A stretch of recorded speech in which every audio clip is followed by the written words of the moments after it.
चोमुदा ने finally white पिल को accept कर लिया था। उसने इस चीज को एक्सेप्ट कर लिया था कि लाइफ में कुछ ऐसी चीजें भी हैं जिनको वो करेंटली तो नहीं पर आगे जाके मेहनत करके चेंज कर सकता है। और इसके लिए व्हाइट पिल पे आने के बाद उसका सबसे पहला स्टेप था अपनी फिजिकल हेल्थ को सुधारना। मतलब अब उसे उसकी चटाई जैसी शक्ल को सुधारना पड़ेगा, लकड़ी जैसी बॉडी, वाहियात सा पोस्चर और हाइट।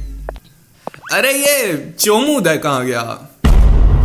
जैसे जैसे तुम बड़े होते जाते हो वैसे वैसे ही the things that you can do to improve your physical health वो भी चेंज होती रहती है। 19 साल वो एक ऐसा एज ग्रुप है जिससे अगर तुम छोटे होगे तो they are only specific things जो कि बस तुम ही कर पाओगे अपनी फिजिकल हेल्थ को इम्प्रूव करने के लिए। अगर तुम 19 साल से ज्यादा बड़े होगे तो कुछ ऐसी स्पेसिफिक चीजें होंगी जो कि बस तुम ही कर पाओगे और एक 19 साल से छोटा आदमी नहीं कर पाएगा। तो चलो सबसे पहले तुम्हारी शक्ल मतलब तुम्हारे फेशियल लुक्स के बारे में बात करते हैं। अभी हाँ मान लिया तुम्हारी स्किन की क्वालिटी, उसका टेक्सचर, तुम्हारे स्किन में कितना कॉन्ट्रास्ट है, तुम अपने आप को ग्रूम करके रखते हो या नहीं रखते हो, ये सब चीजें मैटर करती हैं। पर when you are under the age of 19 तुम्हारा इन सब चीजों से ज्यादा ध्यान होना चाहिए on the growth of your facial bones and the alignment of your facial bones। तुमने कभी म्यूइंग का ये वाला एनिमेशन देखा होगा जिसमें एक बंदा रहता है जिसकी एसेंशियली एक रिसेस जॉ रहती है, जिसकी एक बम्पी सी ऐसी नोज रहती है। जब वो अपने टंग के पोस्चर को करेक्ट पे ले आता है तो ओवर द टाइम उसकी जो रिसेस जो है वो आगे की तरफ हो जाती है, उसकी जो बम्पी नोज है वो वापस से स्ट्रेट हो जाती है। अभी यहाँ पे ना एक चीज नोटिस करना, क्या यहाँ पे उसकी किसी भी फेशियल बोन का वॉल्यूम चेंज हुआ? नहीं हुआ। उसकी फेशियल बोन्स की जो अलाइनमेंट थी, मतलब उसकी फेशियल बोन्स किस तरीके से पोजीशन थी उसके चेहरे में, बस वो चीज चेंज हुई है। और तुम 19 साल या उससे नीचे के हो तो देयर आर सम थिंग्स जो कि तुम कर सकते हो अपनी फेशियल बोन्स की जो पोजीशनिंग है, उसकी जो अलाइनमेंट है उसको चेंज करने के लिए।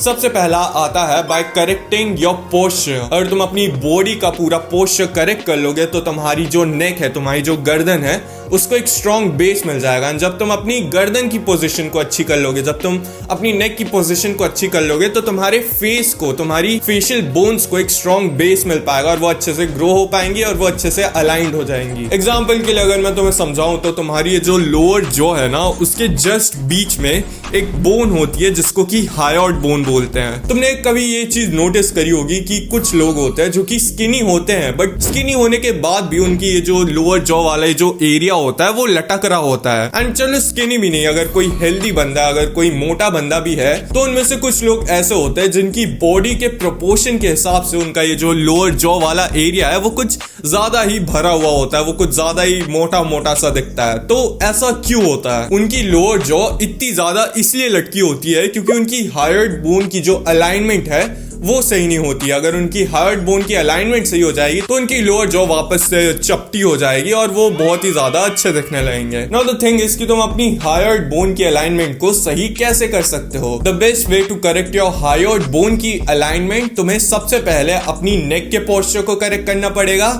एंड उससे भी पहले तुम्हें अपनी बॉडी के पोस्चर को करेक्ट करना पड़ेगा। अगर तुम्हें अपनी पूरी बॉडी के पोस्चर को करेक्ट करना है तो the best way is to just exercise and to correct the posture of your neck. Starting में चिन टक्स से चालू करो, धीरे धीरे प्रोग्रेस करो चिन टक्स पे। जब तुम्हारी गर्दन स्ट्रांग होने लगेगी, जब तुम्हारी गर्दन का पोस्चर और ज्यादा अच्छा होने लगेगा, तब तुम नेक कर्ल्स पे स्विच कर सकते हो, जिनको तुम दोनों ही सुपिनेटेड और प्रोनेटेड पोजीशन में ट्रेन कर सकते हो और तुम्हारी जॉ उसके बाद बहुत ज्यादा अच्छी दिखने लगेगी। एंड तुम्हारे हायोइड बोन की अलाइनमेंट एक ऐसी चीज है जो कि सोली बस तुम्हारे पोस्चर पे डिपेंड करती है। तो अगर तुम 19 साल से ज्यादा की उम्र के भी हो तब भी तुम इसको फिक्स कर सकते हो।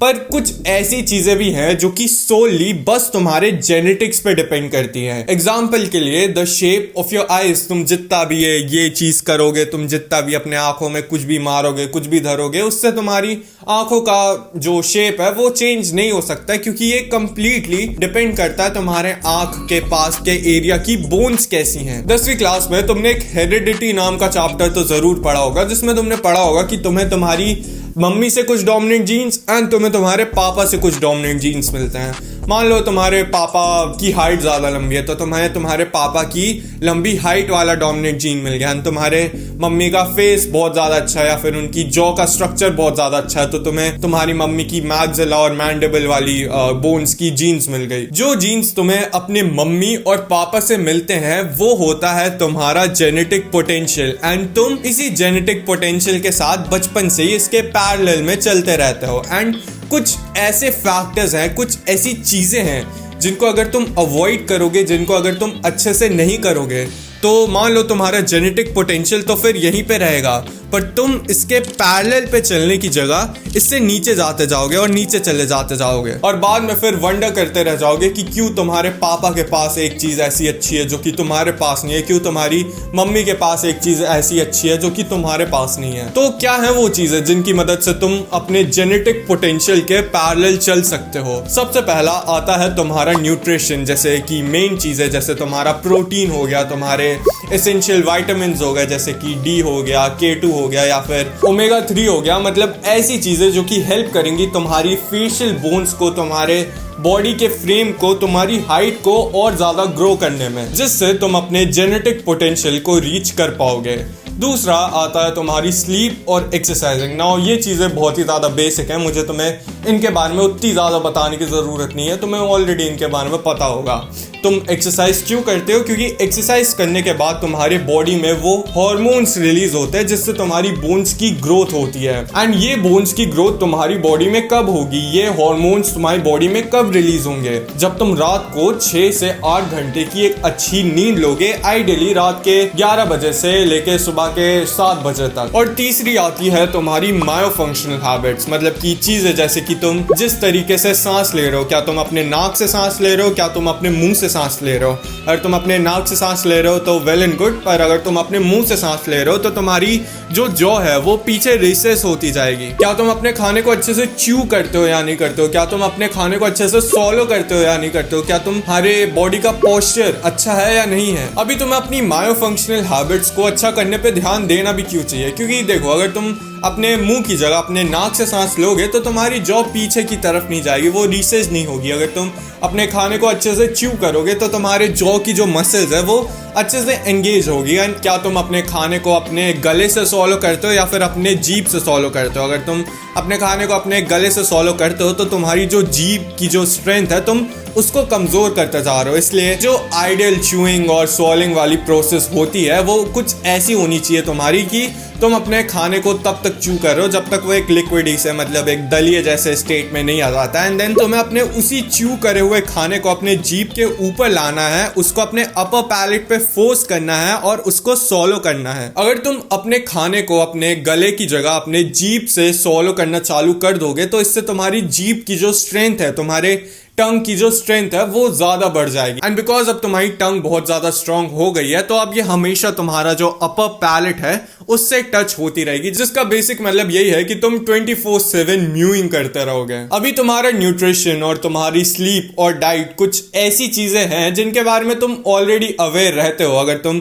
कुछ दिनों से जंक फूड खा रहे हो, अगर तुम कुछ दिनों से हेल्दी खाना नहीं खा रहे हो तो तुम्हें लगेगा कि अरे यार मैं इतने टाइम से बेकार खाना खा रहा हूँ, let me eat something healthy. अगर तुम कुछ दिनों से अच्छे से सो नहीं रहे हो, अगर तुम कुछ दिनों से रात भर जग रहे हो तो तुम्हें भी लगेगा कि ठीक है यार मैं इतने रात से जग रहा हूं तो आज मुझे अच्छे से सो जाना चाहिए। पर मायोफंक्शनल हैबिट्स, इनके बारे में तो मुझे पता ही नहीं था, इन पे तो मैंने कभी ध्यान दिया ही नहीं था कि मैं किस तरीके से सांस ले रहा हूं, मैं किस तरीके से अपने खाने को च्यू कर रहा हूं या सोलो कर रहा हूं। तुमने तो खुद इन चीजों को कुछ टाइम पहले या जस्ट अभी इसी वीडियो से डिस्कवर करा होगा। तो हाउ कैन यू टेल कि तुम्हारी बचपन से ही मायोफंक्शनल हैबिट्स अच्छी थी या फिर नहीं थी?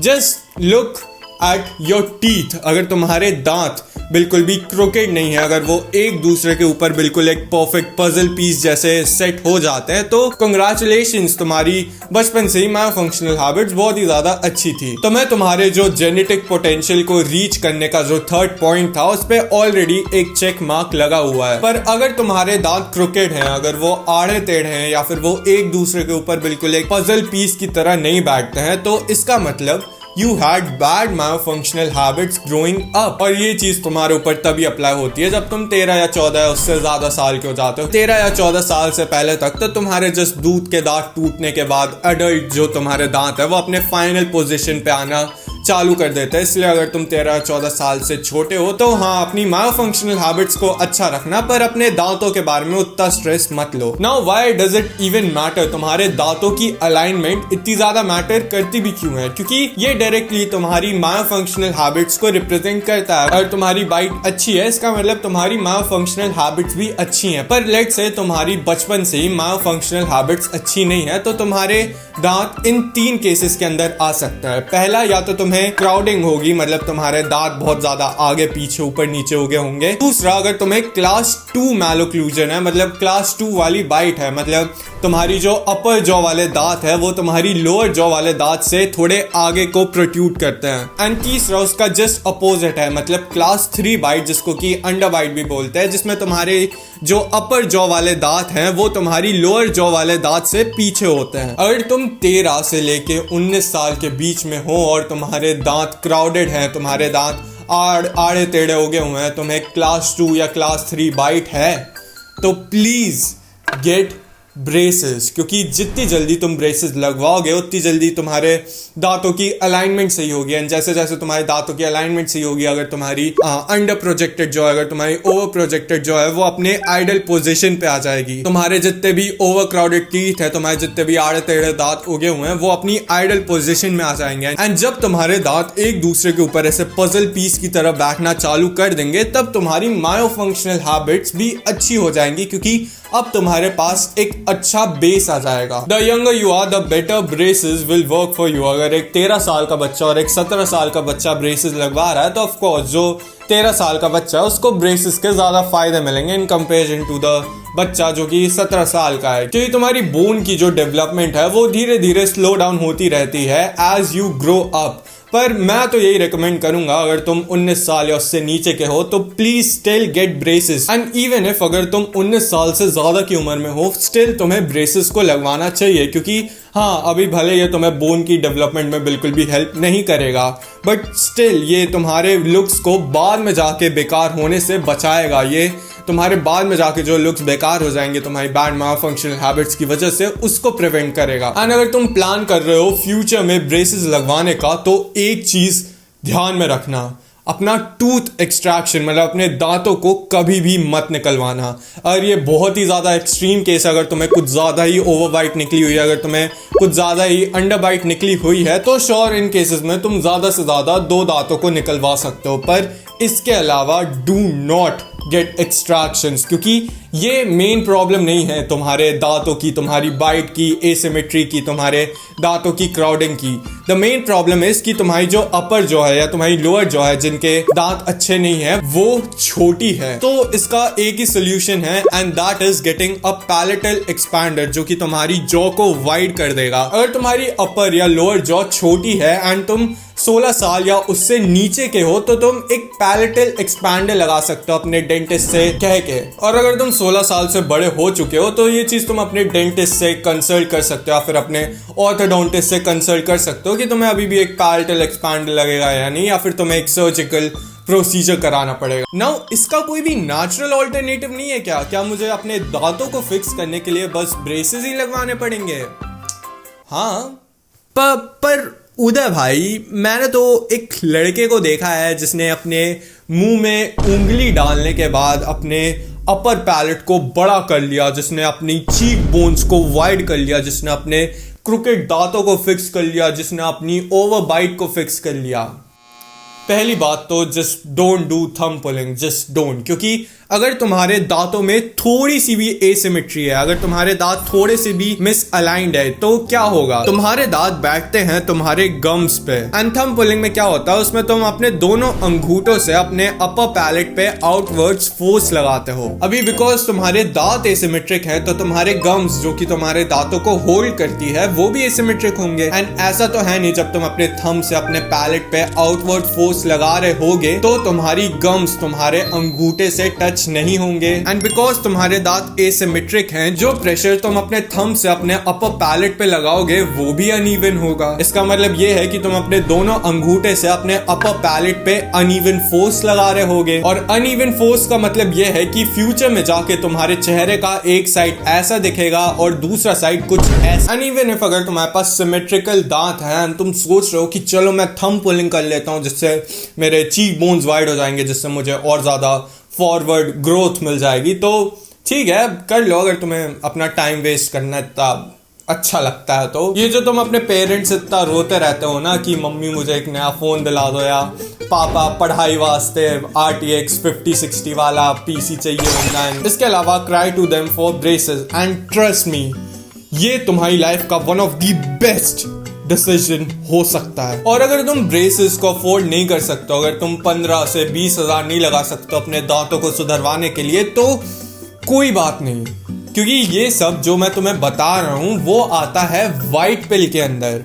मेरी जो व्हाइट पिल की जो आइडियोलॉजी है वो कंसिस्ट करती है अपनी फिजिकल हेल्थ को इम्प्रूव करने में, अपने पूरे कैरेक्टर को इम्प्रूव करने में, एंड अपनी ओवरऑल लाइफ को इम्प्रूव करने में। एंड ये जो अपनी ओवरऑल लाइफ को इम्प्रूव करने का जो तीसरा फैक्टर है उसी के अंदर आता है मनी, कि तुम कैसे पैसे कमा सकते हो। अगर पैसा वो एक ऐसा हर्डल बन रहा है जो कि तुम्हें रोक रहा है अपनी सारी इनसिक्योरिटीज को खत्म करने के लिए, तो कोई बात नहीं, हम इस चीज पे वर्क करेंगे, हम उस पे भी वर्क करेंगे। ये ब्लैक पिल नहीं है जिसपे तुम्हारी लाइफ में एक भी हर्डल आ गया, एक भी इनसिक्योरिटी आ गई तो बस फिर तुम कान पकड़ के रोते हुए बैठे रह जाओगे। नहीं, ये व्हाइट पिल है, ये सेल्फ इंप्रूवमेंट का एक अपग्रेडेड वर्जन है। यहाँ पे तुम्हें हर चीज का सोल्यूशन मिलेगा। वेल ये वीडियो तो मेरी व्हाइट पिल की आइडियोलॉजी का पार्ट 1 है, जिसमें मैं तुम्हें बता रहा हूँ कि तुम अपनी फिजिकल हेल्थ को कैसे इंप्रूव कर सकते हो व्हाइट पिल के नजरिए में। इसका अगला पार्ट होगा कि तुम कैसे अपने कैरेक्टर को इंप्रूव कर सकते हो, एंड इसका तीसरा पार्ट होगा कि कैसे तुम अपनी ओवरऑल लाइफ को इंप्रूव कर सकते हो। मेरे हिसाब से व्हाइट पिल का माइंडसेट ही वो माइंडसेट है जिसको सबको फॉलो करना चाहिए, क्योंकि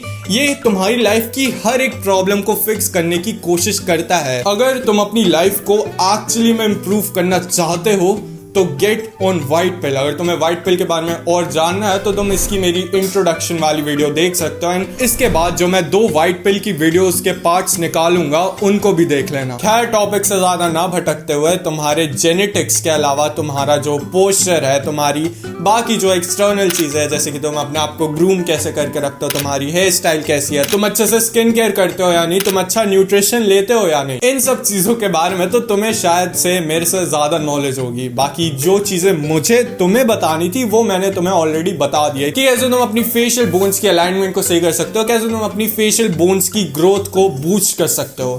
खैर ये तो हो गया तुम अपने चेहरे को कैसे इंप्रूव कर सकते हो। Let us now talk about your body. अगर तुम 19 साल से ज्यादा की उम्र के हो तो श्योर तुम वो एस्थेटिक फिजिक वाले आर्केटाइप के पीछे जा सकते हो, पर अगर तुम 19 साल से छोटे हो एक एस्थेटिक फिजिक के पीछे कभी भी मत भागना। क्योंकि मैंने ना एक चीज देखी है, लोग क्या करते हैं, वो कार्बोहाइड्रेट्स, वो कार्ब्स खाना बहुत ज्यादा कम कर देते हैं, क्योंकि उनको लगता है कि वो कार्ब्स खा के बहुत ही ज्यादा मोटे हो जाएंगे। पर तुम ना मेरी इस एक बात को लिख के ले लो, अगर तुम अंडर 19 हो और तुम कार्ब्स खाना कम कर देते हो और तुम हेल्दी फैट्स खाना कम कर देते हो, तो there is no way in the world कि तुम अपने जेनेटिक पोटेंशियल तक कभी भी ग्रो कर पाओगे। एंड हाँ, माना कि प्रोटीन बहुत ज्यादा एसेंशियल होता है एंड ये तुम्हारी डाइट में तुम्हारी फर्स्ट प्रायोरिटी होनी चाहिए, पर बाकी चीजों पे स्लैक ऑफ मत करो। तो चलो ये तो बात हो गई तुम्हारे न्यूट्रिशन की, अभी बात करते हैं तुम्हारी एक्चुअल फिजिक बिल्डिंग की। तो अगर तुम 19 साल या उससे छोटे हो तो तुम्हें कुछ एक्स्ट्रा चीजें हैं जिन पे ध्यान देना पड़ेगा। हाँ, मसल बिल्डिंग भले ही तुम्हारी फर्स्ट प्रायोरिटी होगी, बट उसके साथ साथ तुम्हारी फर्स्ट प्रायोरिटी ये भी होगी कि तुम कैसे अपनी बोन्स की ग्रोथ को ज्यादा सप्लीमेंट कर सकते हो, ज्यादा उसको बढ़ा सकते हो। तुम्हारी बॉडी जितनी हॉरिजॉन्टली वाइड है, मतलब तुम्हारी बॉडी की जो विड्थ है वो कितनी ज्यादा है, उस चीज को तुम्हारी बॉडी का फ्रेम बोलते हैं। लड़कों में ये चीज डिसाइड करने के लिए कि उनकी बॉडी का फ्रेम बड़ा है या नहीं है, तो हम इस चीज के लिए उनके शोल्डर्स की विड्थ को नापते हैं कि उनके शोल्डर्स कितने ज्यादा वाइड है। अगर मैं लड़कियों की बात करूं तो इस सेम चीज के लिए उनके हिप्स को नापते हैं। यार अभी मैं तो लड़की नहीं हूं तो मैं तो कुछ बोल नहीं सकता इसमें, मैं तुम्हें लड़कों का बता देता हूं। तो अगर तुम्हें अपने शोल्डर्स को ज्यादा वाइड करना है तो तुम्हें अपनी ये जो कॉलर बोन है उसको ज्यादा वाइड करना पड़ेगा। तुम्हारी कॉलर बोन को क्लैविकल भी बोलते हैं, इसको ज्यादा वाइड करने के लिए तुम्हें हेवी डंबल लैटरल रेजेस मारने पड़ेंगे। अभी हेवी ही क्यों, क्या तुम नॉर्मल वेट से डंबल लैटरल रेज नहीं मार सकते हो क्या? ऑफ कोर्स मार सकते हो, पर हेवी इसलिए क्योंकि तुम्हारी जो क्लैविकल बोन है, जो तुम्हारी कॉलर बोन वाली बोन है, उस पर अगर तुम हेवी वेट यूज करोगे तो तुम्हारी बोन पे ज्यादा प्रेशर पड़ेगा, ज्यादा रेजिस्टेंस पड़ेगा, जिसकी वजह से वो और ज्यादा ग्रो होगी और तुम्हारी बॉडी का जो फ्रेम है वो और ज्यादा वाइडर होता जाएगा। और अगर मैं बात करूं तुम्हारी हाइट की, तो वैसे तो तुम कोई सी भी एक्सरसाइज कर लो, तुम्हारी बॉडी में टेस्टोस्टेरोन और एचजीएच तो रिलीज होगा ही होगा। पर एक चीज का ना ध्यान रखना, ऐसी एक्सरसाइजेस को अवॉइड करना जो कि तुम्हारे स्पाइन को कंप्रेस करती हैं। एंड यहाँ पे ध्यान से, मैं स्पाइनल कंप्रेशन की बात कर रहा हूँ, मैं स्पाइनल स्ट्रेन की बात नहीं कर रहा हूँ। वैसी एक्सरसाइज जो कि तुम्हारे स्पाइन को स्ट्रेच करती हैं, हाँ तुम वो कर सकते हो, पर वैसी एक्सरसाइज जो कि तुम्हारे स्पाइन को कंप्रेस कर रही हैं उनको मत करो। अभी ये चीज़ साइंटिफिकली डिबंक्ड हो चुकी है कि वैसे तो स्पाइनल कंप्रेशन अगर किसी एक्सरसाइज में तुम्हारी बॉडी में हो रहा है तो उससे तुम्हारी हाइट को कुछ इफेक्ट नहीं पड़ेगा। पर अभी देखो, हाइट जैसी चीज़ है यार, तुम्हें इसमें रिस्क नहीं लेना चाहिए। और अगर मैं बात करूं कि if you are over the age of 19 तो तुम जो चाहे वो कर सकते हो। अब तुम्हें हैवी डंबल लैटरल रेज लगाने की भी ज़रूरत नहीं है, क्योंकि अब तुम्हारी क्लैविकल बोन वेल उतनी ग्रो नहीं होगी, अब तो ग्रो होगी नहीं। तो वैसे स्टिल तुम नॉर्मल जो लैटरल रेज होता है वो कर सकते हो अपनी साइड की लैटरल डेल्ट्स को ट्रेन करने के लिए, जिससे जो तुम्हारी बॉडी का फ्रेम है वो स्टिल थोड़ा सा और वाइड हो जाएगा। और बात रही कंपाउंड एक्सरसाइज की, तो तुम जितने चाहे उतनी डेडलिफ्ट लगा सकते हो, तुम जितनी चाहे उतनी स्क्वाट्स, उतनी ओवरहेड प्रेस लगा सकते हो, क्योंकि अब तुम्हारा जो स्पाइनल कंप्रेशन होगा उससे तुम्हारी हाइट पे कुछ ज्यादा इफेक्ट नहीं पड़ेगा। एंड एक्चुअली में ना जो कंपाउंड एक्सरसाइज होती है, जो कि वैसी एक्सरसाइज जो कि तुम्हारे मसल्स को, जो कि तुम्हारे एक से ज्यादा मसल को एक बार में एंगेज करती हैं, they are actually one of the best exercise जो कि तुम अपने बॉडी के लिए कर सकते हो मसल बिल्डिंग के लिए। और अगर तुम्हें मेरे पहले का 2 मिनट का बोला हुआ कुछ भी समझ नहीं आया तो इसका यही मतलब है कि तुम अभी एक बिगिनर हो। टू स्टार्ट विद एक्सरसाइजिंग तुम मेरी ये 2 पार्ट की जो होम वर्कआउट वाली सीरीज है उससे स्टार्ट कर सकते हो। इन वीडियोस में मैंने वर्कआउट करने के बेसिक टर्म्स और बिगिनर फ्रेंडली एक्सरसाइजेस के बारे में बताया, जिनको तुम देख के चालू कर सकते हो। और अगर तुम्हें एक्सरसाइजिंग और बॉडी बिल्डिंग के बारे में थोड़ी बहुत नॉलेज है भी तो तुम ये वाली वीडियो जाके देख सकते हो, जिसमें मैं तुम्हें बताता हूँ कि वो ऐसी कौन सी 6 एस्थेटिक मसल्स है तुम्हारे बॉडी में जिनको ट्रेन करके तुम एक वी टेपर, जो सबसे डिजायरेबल दिखने वाला फिजिक होता है, उसको अचीव कर सकते हो। एंड लास्टली बात कर लेते हैं तुम्हारी हाइट की। तो अगर तुम 19 साल से कम की उम्र के हो तो देयर आर 3 to 4 थिंग्स जिनको तुम कर सकते हो अपनी हाइट को बढ़ाने के लिए। सबसे पहला आता है फिक्सिंग योर न्यूट्रिशन। अगेन हाँ, तुम्हें प्रोटीन वाली चीजें खानी है, तुम्हें विटामिन डी, विटामिन K2 वाली चीजें खानी है, तुम्हें ओमेगा 3 वाली चीजें खानी है। अगर मैं तुम्हें एक ऐसा सुपर फूड बताऊं जिसमें तुम्हें ये सभी चीजें मिल जाएंगी तो वो है अंडे। देखो, मैं तो बहुत ज्यादा ग्रेटफुल हूं कि मैंने अपनी प्यूबर्टी को हिट करने से पहले ही अंडे खाना चालू कर दिया था एंड इसने मेरी बहुत ज्यादा हेल्प भी करी है। बाकी न्यूट्रिशन के अलावा तुम्हारी वही एक्सरसाइज होगी जिसके बारे में मैं तुम्हें ऑलरेडी इतना बता चुका हूं। अगेन तुम जाके ये 2-3 वीडियोस देख सकते हो अगर तुम्हें एक्सरसाइज करना चालू करना है या फिर तुम्हें वी टेपर फिजिक बनाना है। नेक्स्ट आता है स्लीप। तुम्हें वही रात के 11 बजे से लेके सुबह के 7 बजे तक सोना चाहिए आइडियली। एंड अगर ठीक है तुम्हारा कुछ भी बीच में आ जाता है, तुम्हारा मान लो स्कूल आ जाता है जो कि तुम्हें, जिसकी वजह से तुम्हें और ज्यादा जल्दी उठना पड़ता है, तो तुम इस टाइम को थोड़ा शिफ्ट कर सकते हो। तुम रात के 10 बजे सो सकते हो सुबह 6 बजे उठने के लिए। इससे तुम्हारा सर्केडियन रिदम कंट्रोल में रहता है, जिसकी मदद से तुम्हारे जो हार्मोन्स है तुम्हारी बॉडी में इफेक्टिवली रिलीज हो पाते हैं। एंड सर्केडियन रिदम से याद आया, सनलाइट। तुम्हें डेली एटलीस्ट 15 मिनट के लिए सनलाइट का डायरेक्ट एक्सपोजर लेना चाहिए, क्योंकि इससे तुम्हें विटामिन डी मिलता है जो कि तुम्हें हेल्प करता है तुम्हारी हाइट की ग्रोथ में। खैर ये तो हो गया कि तुम अपनी हाइट को कैसे इंक्रीज कर सकते हो when you are under the age of 19। पर क्या हो अगर तुमने अपनी प्यूबर्टी को ऑलरेडी हिट कर लिया? क्या हो अगर तुम 19 साल से ज्यादा की उम्र के हो चुके हो? अभी देखो, मैं ना यहाँ पे तुम्हें कोई भी झूठी तसल्ली नहीं दूंगा। मैं तुम्हें ये नहीं बोलूंगा कि अगर तुम अपनी गर्दन को ऐसे स्ट्रेच करोगे या फिर तुम अपने सर में बिंदी लगा के घूमोगे तो तुम्हारी हाइट अपने आप जादू से बढ़ जाएगी। नहीं बढ़ेगी। एंड देन मैं तुम्हें ये चीज भी नहीं बोल रहा हूँ कि if you are short heighted person तो अब तुम कुछ नहीं कर सकते, अब तुम्हें जाके मर जाना चाहिए। स्टिल नो, क्योंकि जिस सेल्फ इंप्रूवमेंट को मैं प्रमोट करता हूं वो वाइट पिल वाली आइडियोलॉजी को फॉलो करता है। यहां पे तुम्हें हर चीज का एक सोल्यूशन मिलेगा। अगर तुम अभी अपनी हाइट को इंक्रीज नहीं कर सकते हो, अगर तुम्हारी लाइफ में ऐसी कोई इनसिक्योरिटी है जिसको तुम अभी करेंटली फिक्स नहीं कर सकते हो, कोई बात नहीं।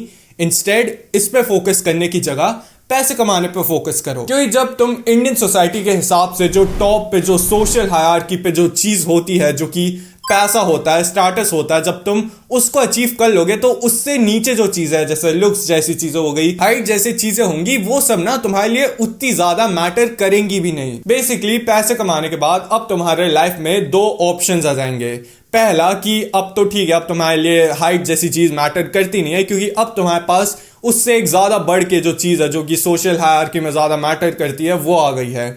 या फिर तुम हाइट की सर्जरी करा सकते हो, जिसको कि मैं रेकमेंड नहीं करता हूं वैसे, पर मैं एक चीज जरूर रेकमेंड करता हूं, और वो है पैसे कमाने पे ध्यान देना। क्योंकि तुम्हें पता है मेल बोल्डनेस एक इतना बड़ा इशू जिन्होंने आदमियों की इतने रातों की नींद उड़ा के रखी है, उसका कुछ आने वाले सालों में एक परमानेंट क्योर बनने वाला है। एंड फ्यूचर में ये जो हाइट बढ़ाने वाली सर्जरी है, जिसमें तुम्हारे पैर को तोड़ के उसमें रॉड लगा देते हैं तुम्हारी हाइट को लंबा करने के लिए, इसका भी आई एम वेरी श्योर एक बहुत ही सेफर ऑल्टरनेटिव निकल के आएगा। एंड फ्यूचर में जब ये सेफर ऑल्टरनेटिव निकल के आएगा, तुम्हारे पास ऑलरेडी बहुत सारे पैसे होंगे इस प्रोसीजर को कराने के लिए, क्योंकि तुमने आज से ही पैसे कमाने पे ध्यान देना चालू कर दिया था, क्योंकि तुमने आज से ही अपनी ओवरऑल लाइफ को इंप्रूव करने पे ध्यान देना चालू कर दिया था, क्योंकि तुमने आज से ही व्हाइट पिल के माइंडसेट को फॉलो करना चालू कर दिया है। वेल, ये वीडियो तो थी कि तुम कैसे व्हाइट पिल में आके अपनी फिजिकल हेल्थ को सुधार सकते हो। इसके बाकी दो पार्ट्स में मैं तुम्हें बताऊंगा कि कैसे तुम अपने ओवरऑल कैरेक्टर को और अपनी ओवरऑल लाइफ को इंप्रूव कर सकते हो, तो उनको भी देखना मत भूलना।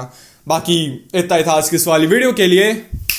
लव योरसेल्फ, क्योंकि तुम तभी प्रोग्रेस कर सकते हो। मेरा नाम है महान उदय, और मेरा ये सपना है कि मुझे इंडिया के सारे यंगस्टर्स को सेल्फ इंप्रूवमेंट पे लाना है। चलो बाय।